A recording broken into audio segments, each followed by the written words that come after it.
di tempat yang terkurung, tidak bisa ada jalan keluar, itu kan berusaha sekuat mungkin gitu mencari jalan keluar. Ya. Kenalkan siapa Anda? Halo, aku Abdul Hafiz Amrullah dari komunitas Institut Tinggang Borneo Teater. Pantomime Attack itu adalah sebuah gerakan dalam rangka merayakan Hari Pantomim dan Hari Teater Dunia di tahun 2022. Jadi kita bikin serangan ke titik-titik di Palangkaraya, Kalimantan Tengah, tepatnya tempat-tempat nongkrong anak-anak muda di Palangkaraya, yaitu coffee shop dan juga salah satu resort di Palangkaraya juga. Ya, yang pegang-pegang kaca yang begini. Ada dua hal yang bikin aku tergerak sebagai penggerak teater, penggerak seni pertunjukan pantomim di Palangkaraya. Ada rasa rindu atau rasa keinginan untuk juga turut merayakan di Palangkaraya, karena di luar Palangkaraya teman-teman pegiat teater dan seniman pantomim itu merayakan dengan cara mereka, dan mereka bikin kegiatan, bikin pertunjukan, bikin parade dan lain sebagainya. Nah, di Palangkaraya aku bikin gerakan ini. Jadi itu yang pertama, dan yang kedua adalah sebelum tercetusnya ide ini, aku terlibat di salah satu video klip kelompok musik di Palangkaraya, Senduriang, dan itu membuat atau memberikan pengalaman di tubuh untuk bergerak berpantomim. Waktu itu diminta untuk mengisi video klipnya dalam bentuk pantomim.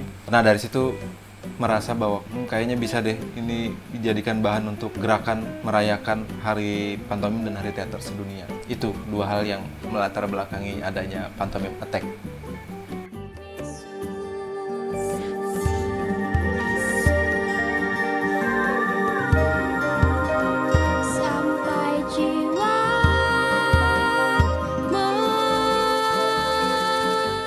Ada teman-teman dari Lateral Project yang membantu mendokumentasikan kegiatan selama 22 hari ini. Direspon oleh banyak teman-teman Palangkaraya. Aku tidak membuat tim khusus sebenarnya dari awal, tapi terbentuk secara organik. Jadi di hari pertama tiba-tiba ada yang mau bantuin ngeplay musik. Di hari kedua ada yang tiba-tiba ngebantu buat bawain kabel dan lampu. Terus di hari berikutnya ada yang ngebantu buat menyambungkan komunikasi ke beberapa kafe atau kedai di Palangkaraya, dan itu semua tumbuh secara organik dan direspon secara positif oleh teman-teman di Palangkaraya.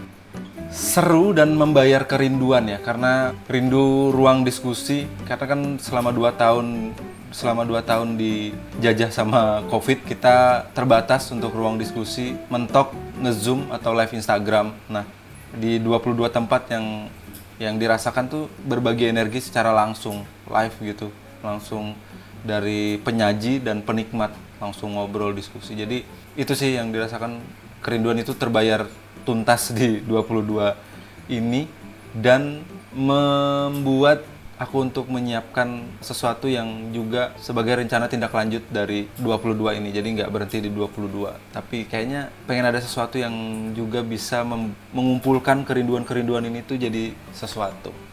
Sebenarnya ada keterkejutan mungkin, karena memang kita tidak kita komunikasinya langsung secara cepat gitu loh, maksudnya terkesan mendadak. Jadi langsung todong ke beberapa kafe, langsung komunikasi bahwa kita ada gerakan ini, siapa yang mau. Nah, itu yang bikin mereka kaget. Tapi juga ketika setelah pertunjukan atau setelah gerakan ini selesai, rata-rata menyampaikan gerakan seperti ini tuh jangan cuma sekali gitu loh. Jadi harapannya ada kelanjutan atau berlanjut lah untuk gerakan ini, yang itu artinya bahwa mereka terbuka, atau coffee shop, kedai kopi itu terbuka untuk seni-seni selain musik, mungkin pantomim, mungkin puisi atau teatrikal atau apapun bentuknya, selama dikomunikasikan dengan baik. Ini membuka peluang juga untuk teman-teman seniman yang lain untuk bisa memanfaatkan ruang-ruang yang tidak hanya terbatas di panggung yang proper atau tempat-tempat pusat-pusat seni budaya, tapi kita juga bisa lebih dekat ke masyarakat. Terus yang juga sering ditanyakan adalah tema di cerita. Itu sering ditanyakan.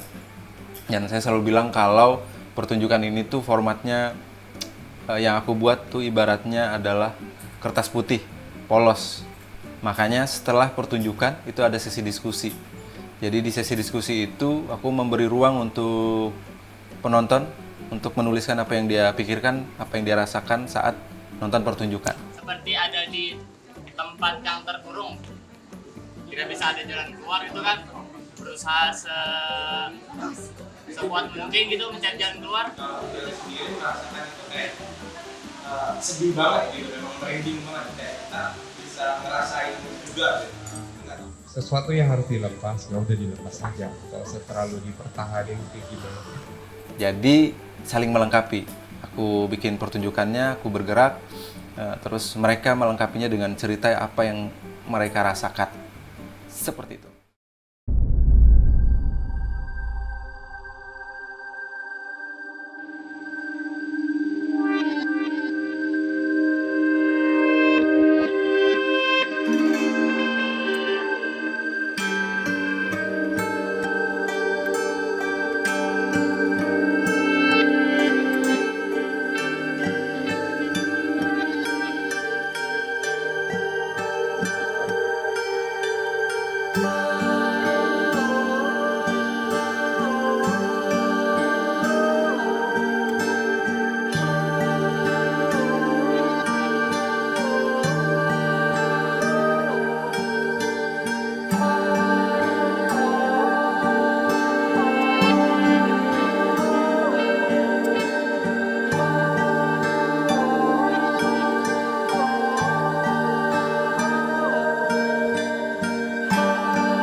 Mataram bisa subur lan para kawula bisa makmur.